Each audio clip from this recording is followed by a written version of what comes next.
கரூரில் பணம் பறிமுதல் செய்யப்பட்டது தொடர்பாக சிபிஐ விசாரணை நடத்த தேர்தல் ஆணையம் பரிந்துரை செய்ய வேண்டும் என திமுக மற்றும் காங்கிரஸ் கட்சி நிர்வாகிகள் வலியுறுத்தியுள்ளனர்.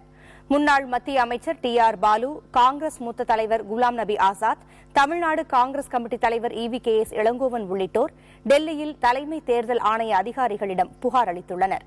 பின்னர் செய்தியாளர்களை சந்தித்த அவர்கள், கரூரில் அன்புநாதன் என்பவரது குடோனில் இருந்து வருமான வரித்துறை அதிகாரிகள் அதிக அளவில் பணம் மற்றும் நகைகளை பறிமுதல் செய்திருப்பதாக கூறினர். இந்த விவகாரத்தில் தேர்தல் ஆணையம் நடவடிக்கை எடுக்காத நிலையில் வருமான வரித்துறை நடவடிக்கை எடுத்திருப்பதாக அவர்கள் குறிப்பிட்டனர். தமிழக டிஜிபியை மாற்ற வேண்டும் என தேர்தல் ஆணையத்திடம் வலியுறுத்தியிருப்பதாகவும் திமுக, காங்கிரஸ் நிர்வாகிகள் தெரிவித்தனர். சீசர் 1000 கோடிக்கு இருக்குது. 2300 கோடி வெளிநாட்டுக்கு அவங்க அப்படினாலே டிரான்ஸ்பர் பண்ணிருக்காங்க. ஹவாலா மூலம் டிரான்ஸ்பர் பண்ணிருக்காங்க. தீவுல இடம் வாங்கியிருக்காங்க. தாய்லாந்துலயும் ஹாங்காங்லயும் இடம் வாங்கியிருக்காங்க. இதெல்லாம் ஒரு பக்கம் இருக்கும்போது இப்ப எடுத்த சீசர் 1000 கோடி.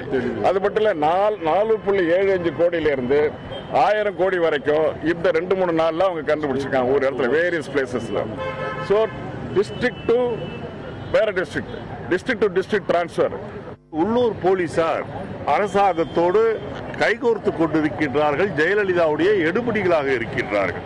ஆகவே வெளி மாநிலங்களில் இருந்து, குறிப்பாக ஆந்திரா, கர்நாடகா, கேரளா போன்ற மாநிலங்களில் இருந்து உயர் பதவியில் இருக்கின்ற போலீஸ் அதிகாரிகளை IG லெவலில் இருந்து அவர்களை தமிழகத்தில் ஒவ்வொரு பகுதிக்கும் காவல் அதிகாரிகளாக நியமிக்க வேண்டும் என்ற கோரிக்கை வைத்திருக்கின்றோம்.